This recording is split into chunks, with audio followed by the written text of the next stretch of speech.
7월 첫 번째 주일, 맥주 감사절로 맞는 주일입니다. 마음 깊은 곳으로부터 우러나오는 감사로 하나님께 영광을 돌리며 또 남은 반년은 더 좋은 열매를 맺는 시간이 되기를 기대하며 또 하나님의 은혜로 힘있는 날이 되기를 바랍니다. 오늘은 갈라디아서를 통해서 신앙의 추수라고 하는 제목으로 말씀을 나누겠습니다.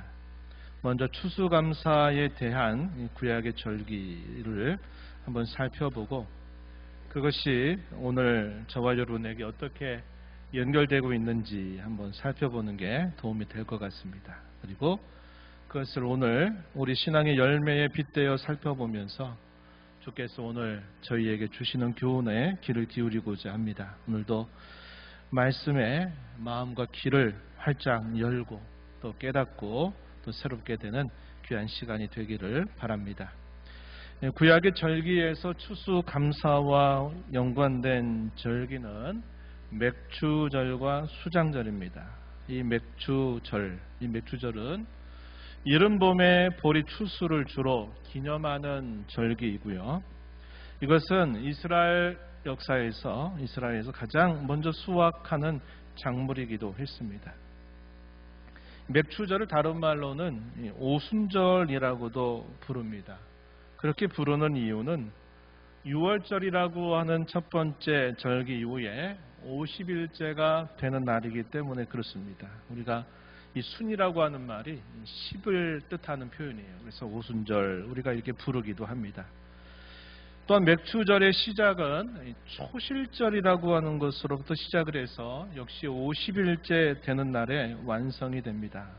그래서 이 초실절이라고 하는 것도 첫 열매를 기념하면서 감사하는 절기인데 이것은 6월절 다음 날에 지키는 절기였다 하는 겁니다.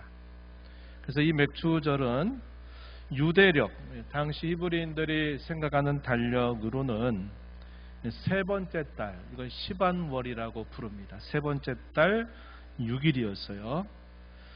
이해하기 쉽게 오늘날 우리가 지금 생각하는 이 그레고리역으로 한번 환산을 하게 되면 5월 21일 해진력에서부터 시작해서 23일 밤까지 해당되는 날이 되겠습니다. 지금도 유대인들은 이렇게 생각하고 그 날을 지키게 될 것이죠. 이 수장절은 어떨까요? 수장절은 맥주절이 지나고 난 다음에 약 4개월이 지나서 가을의 곡물 추수를 기념하는 절기입니다. 특히 포도와 올리브 또 곡식 등 다양한 작물의 수확을 감사하는 절기가 바로 이 수장절입니다. 그렇다면 이 수장절은 맥주절로 시작한 추수가 마무리되는 그런 절기다 하는 것을 우리가 알 수 있어요. 이 수장절은 유대력으로 말할 때는 7번째 달에 해당이 됩니다. 이걸 그들은 뭐라고 부르냐면 티슈리월 이렇게 불러요. 제 7번째 달 15일부터 21일인데 역시 이것도 오늘날 우리의 연대로 환산을 하게 되면 한 9월 25일 정도로부터 10월 2일 밤까지 해당되는 기간이 될 것입니다. 이 수장절이라고 하는 말의 의미가 곡식을 추수한 것을 저장한다라는 이런 의미죠. 이 수장절을 또 다르게는 장막절이라고도 부릅니다. 그 이유는 이스라엘 자손들이 이 절기 때 예루살렘으로 먼 순례의 여정을 떠나와서 이 예루살렘에서 이 절기를 지킬 때 나뭇가지 같은 것들을 그들이 구해가지고 임시 천막을 만들어 약 일주일 가까운 시간 그들이 여기서 생활을 하게 됩니다. 그러면서 그들이 무엇보다 많이 생각하는 것이 뭐냐면 옛 이스라엘 조상들의 40년 광야 생활을 임시 천막을 통해 생활하면서 하나님께서 과거에 우리의 조상들에게 베풀어 주셨던 은혜 또 하나님께서 인도하셨던 그 손길을 기념하기 때문입니다. 그래서 그때를 또 다르게는 장막절이다 이렇게 부르기도 하는 겁니다. 그렇다면 이 두 감사절의 의미가 무엇일까요? 그것은 이 추수를 통해서 구원의 하나님께서 자기 백성들의 실제적인 필요를 공급해 주신 것에 대해서 감사하는 뜻이 분명히 있고요. 또 장래에도 하나님께서 여전히 자기 백성들의 삶의 필요를 공급하신다 하는 것을 신뢰하고 기대하게 해주는 것입니다. 그러면 이 구약의 맥주절과 수장절이 신약시대는 어떻게 이어지는지 궁금해지는데요. 이 구약시대 맥주절은 신약시대의 오순절 성령 강림 사건과 연결된다 하는 면이고, 또 이 수장절은 예수님이 공생의 기간 중에서 맞았던 이 수장절에 특별히 하셨던 말씀을 우리가 떠올려 보는데, 그 핵심은 예수님께서 자기 백성들의 구원을 완성하신다라는 것과 연결되고 있다는 겁니다. 이에 대한 성경 구절은 우리가 많이 읽어본 말씀일 겁니다. 사도행전 2장 1절로 4절 말씀에 오순절 날에 있었던 특별한 사건에 대한 기록을 통해서 우리가 확인합니다. 사도행전 2장 1절 이하에 보면 오순절 날이 이미 이름에 그들이 다 같이 한 곳에 모였더니 호련히 하늘로부터 급하고 강한 바람 같은 소리가 있어 그들이 앉은 온 집에 가득하며 마치 불의 엿처럼 갈라지는 것들이 그들에게 보여 각 사람 위에 하나씩 임하여 있더니 그들이 다 성령의 충만함을 받고 성령의 말하게 하심을 따라 다른 언어들로 말하기를 시작하니라, 이렇게 표현했습니다. 우리가 너무나 잘 아는 오순절에 성령이 강림하신 사건에 대한 기록입니다. 이것이 중요한 의미는 뭐냐면 주께서 세우리라고 약속하신 그 교회가 진정한 시작을 하게 되는 계기가 됐다 하는 것입니다. 또한 이 수장절과 관계에서는 예수님께서 요한복음 7장 37절 이하에서 그때 했던 하나의 풍습을 그가 함께 참여하시면서 하셨던 말씀에 그 초점이 있습니다. 요한복음 7장 37절 말씀에 보면 명절 끝날, 수장절의 끝날을 말합니다. 곧 큰 날에 예수께서 서서 외쳐 이르시되 누구든지 목마르거든 내게로 와서 마시라. 나를 믿는 자는 성경의 이름과 같이 그 배에서 생수의 강이 흘러나리라 하시니 이는 그를 믿는 자들이 받을 성령을 가리켜 말씀하신 것이라. 뒷부분은 사도 요한이 간략하게 코멘트를 달아준 표현이 될 겁니다. 주께서 어떤 말씀을 하셨습니까? 누구든지 목마르거든 내게로 와서 마시면 그 배에서 생수의 강이 흘러나리라 하시는 그 말씀입니다. 이것이 뭘 의미할까요? 예수님께서 그분이 이루실 구원의 모든 사역을 완성하시게 될 때 임하실 성령을 통해서 그들에게 임하게 될 복을 말씀하신 내용이다 하는 겁니다. 주님이 이 땅에 성부 하나님께 보내심을 받아서 이 땅에 오셔서 그분이 모든 구원의 일들을 다 완성하시게 될 때 성령께서 그들 가운데 임해서 그 배에서 생수의 강이 흘러나게 하리라 하시는 그 말씀을 하고 계신 것이죠. 그래서 이것은 자기 백성들에게 베푸신 이 구원 사건의 완성을 말씀하신 것으로 우리가 이해하게 되는 겁니다. 이것이야말로 우리 모든 그리스도인이 감사해야 할 일입니다. 왜냐하면 참된 교회가 여기서부터 시작되었기 때문입니다. 우리가 사도신경을 통해서 고백하는 것처럼 우리는 보이지 않는 우주적 보편교회, 거룩한 공교회에 속해 있습니다.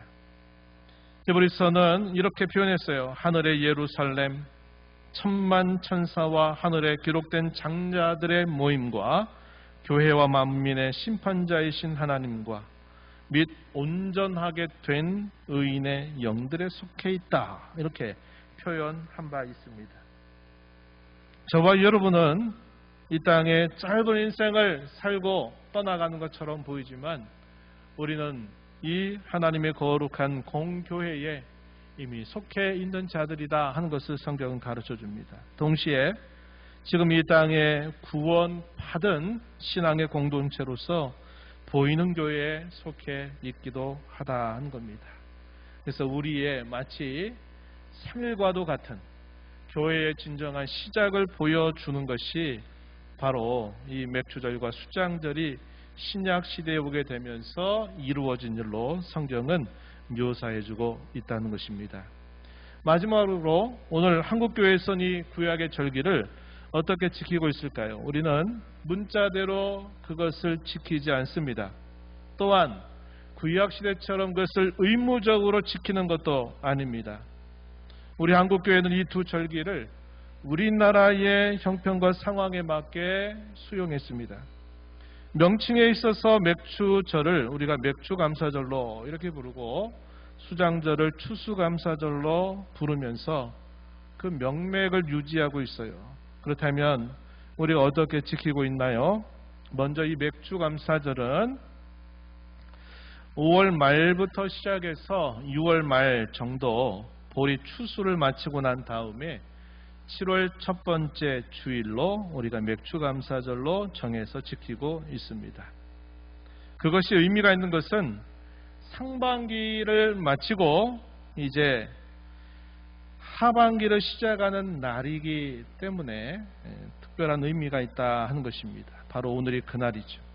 농경사회에서 도시사회로 전환하면서 사실상 실제로 보리를 추수하는 것보다 받는 생활에 대하여서 하나님 앞에 감사하고 또 남은 반년을 기대하는 것이 커졌다는 것을 우리는 알게 됩니다. 다음으로 한국교회는 이 구약의 수장들을 어떻게 수용했을까요? 그것을 우리는 추수감사절이라고 부릅니다. 매년 11월 셋째 주일로 정해서 우리가 지키고 있습니다. 이것은 우리가 아는 것처럼 미국의 청교도 전통의 추수감사절을 이어받은 것이다 하는 겁니다. 우리나라에서 그맘때가 되면 사실상 모든 추수들이 다 마쳐진 때입니다. 다 마치고 이제 월동 준비에 들어가는 시기에 해당할 것입니다. 이 추수감사절이 갖는 성격은 한 해 동안에 하나님이 베푸셨던 은혜에 대한 감사의 성격을 가지고 있다는 것입니다. 우리가 마지막으로 생각해야 될 것은 이 두 감사절이 저와 여러분에게 주는 의미가 무엇인가 하는 것입니다. 저는 그것을 세 가지 정도로 정리해서 여러분에게 소개하고 싶어요. 첫 번째는 성도로 사는 일생에 필요한 것을 하나님이 공급하시고 채워주신다고 하는 약속을 우리는 기대한다는 겁니다. 한편으로는 지난 삶에 공급해 주신 것을 감사하죠. 그리고 또 한편으로는 앞으로도 여전히 그렇게 해 주실 하나님을 신뢰하게 해준다 하는 겁니다. 그래서 우리가 이 땅에 육신을 입고 성도로 사는 평생 동안 하나님께서는 우리의 필요를 공급하시고 채워주실 것을 우리는 확신하면서 이 절기를 지키게 되는 것입니다. 두 번째는 더 나아가서 우리의 구원의 시작과 완성을 바라보게 한다는 것입니다.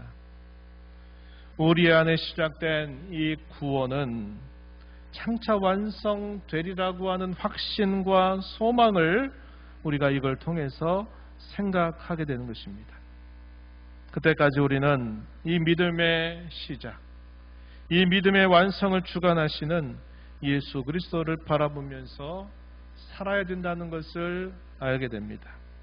히브리서 12장 2절 말씀을 보시면은 이런 말씀이 기록되어 있어요. 믿음의 주요 또 온전하게 하시는 이인 예수를 바라보자 이렇게 말합니다. 여기 표현을 우리가 좀 잘 눈여겨볼 표현이 뭐냐면 믿음의 주라고 하는 이 표현입니다. 믿음의 주라는 말은 우리가 생각하는 주님을 뜻하는 그런 주라고 하는 표현이 아니라 여기서 믿음의 주라는 말은 우리 안에 믿음을 일으켜 주신 분이란 말입니다. 믿음의 창설자 혹은 믿음의 저자, 믿음을 만들어 주신 분 할 때 여기서 주라는 말을 사용하고 있다는 겁니다. 또 이 믿음을 온전하게 하신다라고 표현했어요. 믿음을 시작하게 하시고 그 믿음을 온전하게 하시는 분, 바로 그분이 예수님이시다. 그 예수님을 우리는 바라보면서 살아야만 된다 하는 사실을 가르쳐주는 말씀이 이브리서 12장 2절의 말씀입니다. 그래서 우리는 이 감사절을 보내면서 우리 안에 이 믿음을 일으켜 세우신 예수 그리스도, 그분께서 우리와 함께 하셔서 마침내 이 믿음을 완성하시게 할 그때를 우리는 바라보면서 또 이 특별한 감사를 하나님 앞에 생각하는 때가 되어야겠다 하는 것입니다. 마지막 세 번째로는 육적인 추수를 통해서 우리는 신앙의 추수에 대해서 배우게 된다고 하는 것입니다. 우리 그리스도에게 있어서 비록 육적인 추수가 별스럽지 않고 만족할 수 없다 하더라도 믿음의 추수만큼, 이 신앙의 추수만큼은 그래서는 안 되는 것으로 우리가 늘 생각하면서 살아야 한다는 겁니다. 결실이 없게 되는 사람이 없어야 되겠고, 신앙으로 시작했는데 낙오되는 사람도 역시 한 사람도 없어야 되겠습니다. 오늘 이것이 저와 여러분이 살피고자 하는 본문의 메시지입니다. 오늘 본문은 신앙의 추수에 대한 교훈과 적용을 잘 담아줍니다. 본문은 추수의 원리가 무엇인가, 또 그 결말이 무엇인가를 우리에게 가르쳐 줍니다. 먼저 이 추수의 원리를 뭐라고 소개했느냐? 우리 너무나 잘 아는 것입니다. 한번 따라해 보실까요? 심는 대로 거둔다. 바울 사도는 이 추수의 원리를 심는 대로 거둔다라고 가르쳐 줍니다. 본문 7절 말씀을 보시면 이렇게 말합니다. 스스로 속이지 말라. 하나님은 업신여김을 받지 아니하시나니 사람이 무엇으로 심든지 그대로 거두리라. 이렇게 말했습니다. 우리가 다른 사람들은 이렇게도 저렇게도 때로 속일 수 있을런지 몰라요. 하지만 나중에 시간이 가면 그 모습이 드러나게 되는 경우가 상당히 많습니다. 하지만 우리 하나님은 결코 속일 수 없는 분이고 속지도 않은 분이시라고 말합니다. 우리 하나님께서는 우리가 무엇으로 심든지 그대로 거두게 하실 것입니다. 이러한 원리는 자연세계도 그러하고 우리 인생에 있어서도 그러할 겁니다. 그리고 오늘 우리가 생각하는 주제처럼 신앙의 세계에 있어서도 역시 그러하다 하는 것이죠. 그렇다면 중요한 게 뭘까요? 그것은 무엇을 심느냐 하는 것입니다. 사도는 먼저 무엇을 위하여 심을지를 제시해 줍니다. 본문 이어지는 8절 말씀을 한번 보세요. 자기의 육체를 위하여 심는 자는 육체로부터 썩어질 것을 거두고 성령을 위하여 심는 자는 성령으로부터 영생을 거두리라. 이렇게 말씀합니다. 자기 육체를 위하여 심는다면 결국 썩어질 것을 거둘 것이다. 그러나 반대로 성령을 위한다면 영생을 거둔다고 말씀합니다. 그렇다면 답은 분명하죠. 육체를 위하여 심지 말고 성령을 위하여 심으라는 것입니다. 우리가 잘 아는 이사야 선지자는 이사야서 55장 2절 앞부분에서 우리 육체를 위해 심는 것에 대해서 이렇게 깨우침만 한 바 있어요. 한번 들어보세요. 너희가 어찌하여 양식이 아닌 것을 위하여 은을 달아주며 배부르게 하지 못할 것을 위하여 수고하느냐, 이렇게 말합니다. 양식이 아닌 것들에다가 은을 달아주는 일, 배부르지 못할 것을 위해서 열심히 수고했는데 그런 일을 하지 말라는 겁니다. 그 이야기를 이사야 선지를 통해서 자기 백성들에게 들려줬던 바가 있어요. 바울 사도는 본문에서 육체를 위하여 심지 말고 성령을 위하여 심으라고 분명히 가르쳐 주고 있습니다. 사도는 갈라디아서 5장 16절에서 성령을 따라 행하면 육체의 욕심을 이루지 않는다라고 말하는 겁니다. 마치 뭘 떠올려 줄까요? 시소와 같아요. 시소. 여러분 많이 타보셨죠? 시소. 타서 무게가 많이 나가는 쪽은 아래로 내려오고 상대적으로 가벼운 사람은 위로 올라가죠. 그게 바로 이 시소의 원리라고 하는 겁니다. 바울 사도가 성령을 따라 살 것이냐 아니면 육체를 따라 살 거냐 하는 것도 바로 이 시속 게임에 마치 이해를 통해서 잘 받아들이게 해준다는 겁니다. 한쪽을 하면 한쪽은 가벼워지고 또 다른 쪽을 또 무겁게 하면 또 다른 한쪽이 가벼워지는 것처럼 이 성령을 따라 살 것이냐 육체를 따라 살 것이냐 하는 것은 마치 이러한 시속 게임과도 같다는 것을 전달해 주고 있어요. 바울 사도는 갈라디아서 5장 19절로 23절에서 육체의 열매와 성령의 열매를 대조합니다. 우리 너무나 잘 아는 유명한 구절들이 모여 있어요.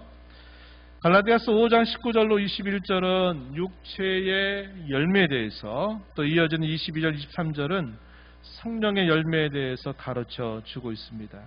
먼저 5장 19절로 21절 말씀에 보면 이렇게 말했어요. 육체의 일은 분명하다. 음행과 더러운 것, 호색과 우상 숭배와 주술과 원수 맺는 것, 분쟁과 시기와 분냄과 당짓는 것, 분열함과 이단과 투기와 술취함, 방탕함, 그와 같은 것들이다. 이런 것들은 하나님의 나라를 유업으로 받지 못하게 할 것이다. 이렇게 말했습니다.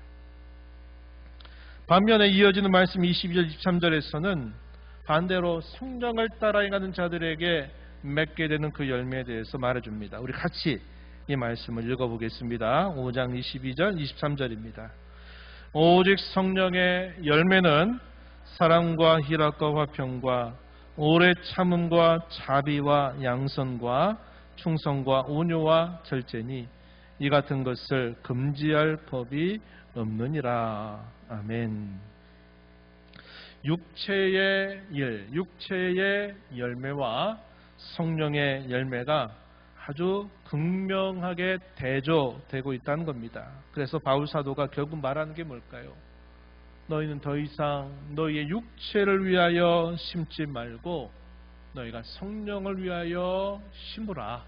그래서 심는 자가 거두게 될 그 열매에 참여하는 자가 되라 하는 사실을 힘주어서 강조하고 있는 것입니다.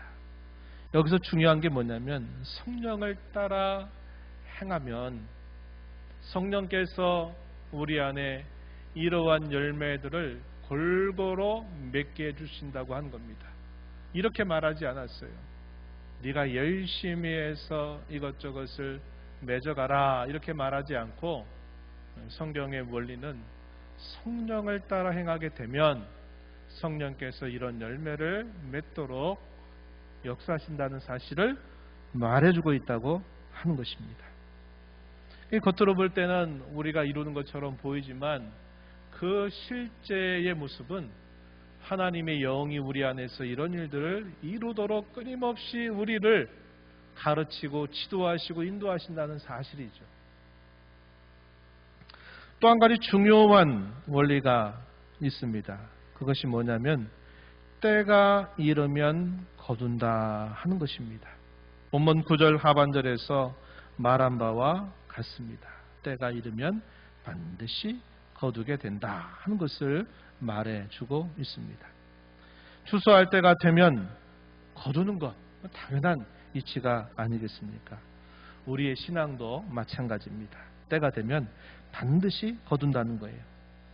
우리의 삶에 있어서 그 추수는 두 가지 때가 있다 이렇게 생각을 해봐요. 하나는 우리가 살아가는 인생의 어느 시점에서 추수를 하게 되는 것이고, 또 하나는 궁극적인 그날 곧 우리 주님께서 재림하실 때 결국 추수하게 된다고 하는 것입니다. 어떤 시점, 우리가 살고 있는 인생의 어떤 시점에서 우리는 부분적인 추수를 경험하게 될 것입니다. 그러다가 마지막에 우리 주님께서 이 땅에 다시 오시게 될 때 우리는 이 궁극적인 추수를 경험하고 이 추수에 참여하게 될 것입니다. 저는 이 두 가지 면을 우리가 잘 아는 성경 구절을 통해서 한번 여러분들에게 소개하고 싶어요. 로마서 8장 28절로부터 30절 말씀입니다. 한번 앞에 주어지는 구절을 한번 봐주세요. 로마서 8장 28절 한번 보시면은 이렇게 말합니다. 우리가 안다. 무엇을? 하나님이 사랑하는 자 곧 그의 뜻대로 부르심을 입은 자들에게는 모든 것이 합력하여 선을 이룬다는 것을 안다. 이렇게 사도가 말했습니다. 여기 중요한 핵심이 뭘까요?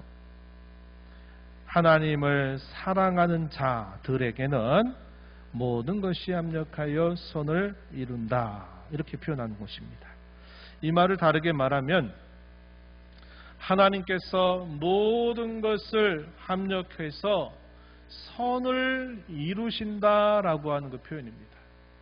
그러니까 동사로 말하면 현재형으로 돼 있다 이 말이죠. 우리가 지나왔던 반년의 시간 아니면 길게 우리가 지금까지 믿음으로 살아왔던 지나간 시간들을 한번 쭉 돌아보세요. 여러 가지 많은 풍파도 있었고 역경도 있었고 어려움도 있었습니다. 또 우리가 감당할 수 없어 보이는 일들 앞에 때로 많은 낙심도 우리가 한 일이 있었습니다. 그런데 이렇게 지나와서 보니까 하나님 우리를 어떻게 인도하신 겁니까? 그때는 보이지 않던 것들이 지나고 나서 보니까 보이기 시작한 겁니다. 그 보이는 핵심적인 내용이 뭐예요? 그때는 이것 아니면 안 될 것 같고 또 이렇게 하지 않으면 모든 것들이 다 실패하리라고 생각했던 것들이 지나고 나서 보니까 하나님이 또 이렇게 저렇게 해서 우리의 삶을 이렇게 살아오도록 인도하셨다는 것을 우리가 조금은 더 깨닫게 된다는 겁니다. 그거에 대해서 뭐라고 말하느냐? 하나님은 그의 사랑하심을 받은 자, 여기서는 하나님을 사랑하는 자라고 표현했는데 하나님께서 사랑하시는 자 혹은 하나님을 사랑하는 자들에 관하여서 하나님은 모든 것을 합력해서 선을 이루시도록 역사하신다. 이것을 말해주는 겁니다. 이것은 부분적인 추수에 적용할 수 있는 표현이 될 겁니다.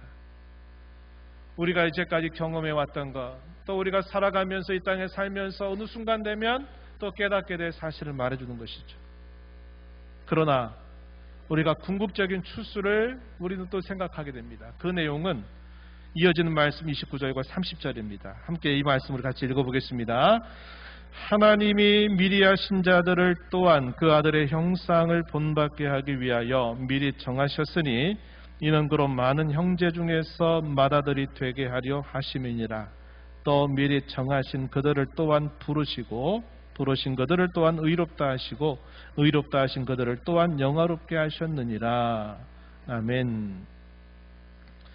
이 표현들은 어떤 표현이냐? 시제로는 완성 형태로 표현되어 있습니다. 그런데 내용은 어떤 내용입니까? 미래에 궁극적으로 어떻게 될 것인가에 대한 말씀이에요. 이 성경의 독특한 표현법이라고 우리가 알고 있는 것과 같습니다. 장차 이루어질 일이 아주 확실하고 전혀 틀림이 없다라고 할 때 성경은 이미 이루어진 일처럼 표현할 때가 있다는 겁니다. 오늘 우리가 있는 이 9절 마지막에 보면 그들을 또한 영화롭게 하셨다 이렇게 표현을 했습니다. 그런데 실제적으로는 이미 이루어진 게 아니라 우리가 장차 이루게 될 일을 말씀하고 있는 내용이 된다 하는 겁니다. 하나님께서 선을 이루시는 그 결말이 어떤 결말로 나타나게 될 것이냐 하는 그 해석이 바로 29절 30절에 표현되는데 그 말은 뭐냐면 하나님께서 미리 하신 자들을 하나님이 어떤 때에 그를 부르시고 부르신 그들을 의롭다, 죄가 없다고 하시고 죄가 없는 그들을 마침내 영화롭게 하신다는 겁니다. 영광의 상태에 이르게 하신다고 하는 겁니다. 더 이상 죄가 그들을 주장하지 못하는 그런 영광스러운 상태에 있게 되리라는 사실을 말씀하고 있다 하는 것입니다. 이것은 궁극적인 추수에 참여하게 될 저와 여러분의 모습을 말씀하고 있는 내용이 된다 하는 것입니다. 이게 우리의 신앙의 궁극적인 추수에 대한 이 로마서의 가르침이에요. 지금까지 우리는 이 신앙의 추수에 대해서 교훈을 함께 나누었습니다. 오늘 감사절을 맞아서 다음과 같이 세 가지 면으로 적용하고 권면을 나누고 싶습니다. 첫 번째는 감사입니다. 지금까지 추수한 것에 대해서 우리는 감사를 드려야 하겠습니다. 우리가 살아가면서 하나님께서 우리에게 거두게 하신 것만 아니라 우리의 신앙이 우리가 볼 때 많이 위급하고 부족하다 하더라도 이런 생명을 얻게 되는 이 신앙을 하나님 우리에게 주셨다고 하는 것과 많은 흔들림이 있었음에도 불구하고 하나님 우리의 신앙을 추수하기까지 인도하신 것에 대하여 우리는 하나님 앞에 진심으로 감사를 드려야 하겠습니다. 또 우리가 조금 전 살폈던 말씀처럼 지금까지 하나님께서 모든 것을 합력해서 선을 만들어 주셨다고 하는 것에 대해서 역시 우리는 하나님 앞에 감사로 영광을 돌려야 하겠습니다. 두 번째는 기대입니다. 앞으로 추수하게 하실 것을 신뢰하고 기대하자고 하는 것입니다. 제가 초두에 그런 말씀드렸어요. 초실절로부터 시작되어 50일째가 되는 날이 맥주절. 맥주절로부터 시작해서 약 4개월 정도가 지나게 되면 수장절이 있다는 겁니다. 그리고 이스라엘 자손들에게는 하나님 또 뭘 요구하시냐면 첫 열매를 하나님 앞에 구별해 드리라고 합니다. 이 첫 열매를 드리게 하는 것이 뭘 의미할까요? 그것은 첫 열매를 거두게 하시는 것처럼 마지막에 모든 추수들을 하나님이 거두시게 할 것을 기대하면서 감사하게 하는 그런 뜻이 담겨 있다 하는 것입니다. 하나님께서 앞으로 우리의 삶에 약속하신 것처럼 하나님은 이제까지 우리가 얻게 된 이 추수의 기쁨보다 장차 얻게 될 추수의 기쁨이 비교할 수 없을 정도로 크다는 사실을 우리에게 약속하고 있습니다. 우리의 남은 반년이라고 하는 짧은 시간도 그러하고 우리의 인생의 마지막 종착이라고 하는 것도 마찬가지입니다. 하나님께서 우리에게 더 큰 것으로 거두게 하실 것을 우리가 기대하면서 오늘을 살아가자고 하는 것입니다. 또 우리가 살아가는 삶 속에 여전히 우리 눈앞에 보이지 않는 것들이 있다 할지라도 하나님께서 또 지나고 나서 보면 합력해서 여전히 선을 또 이루게 하신다는 사실을 우리에게 보여주실 것을 우리가 기대하면서 살아가는 것입니다. 마지막 세 번째는 자세입니다.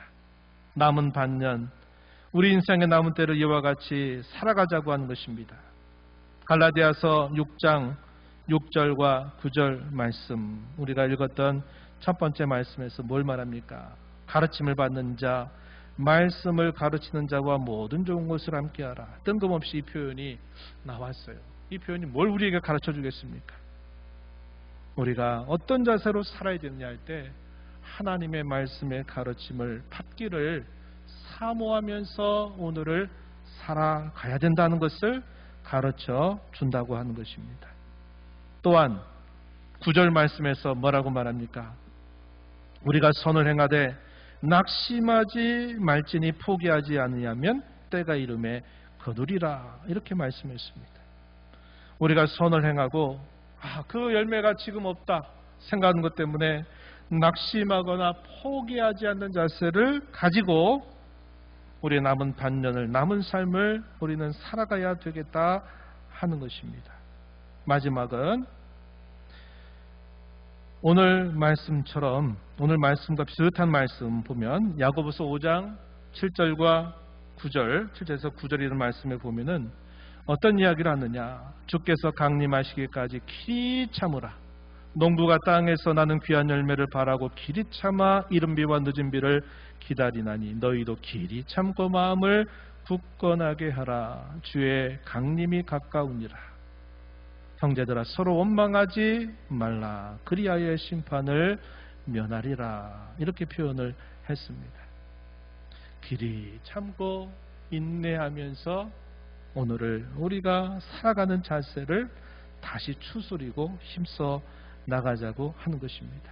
이렇게 하지 못할 때 우리에게 나타나는 게 뭘까요? 원망과 불평입니다. 하나님 이렇게 했는데 왜 이런 일이 또 있나요?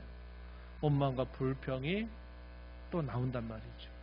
그래서 우리가 우리에게 완성될 그 추수, 또 그 추수에 참여하게 하실 하나님의 은혜를 확신하고 기대하면서 오늘을 살아가는 우리의 자세는 세 가지였습니다. 말씀에 귀를 기울면서 살아가자.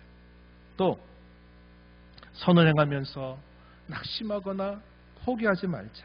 세 번째는 길이 참고 기다리면서 우리가 살아가자고 하는 것입니다. 그래서 남은 반년 동안 또 남은 우리의 삶 속에 더 큰 신앙의 추수를 통해서 하나님께 영광을 돌리게 되는 저와 여러분이 되기를 바랍니다.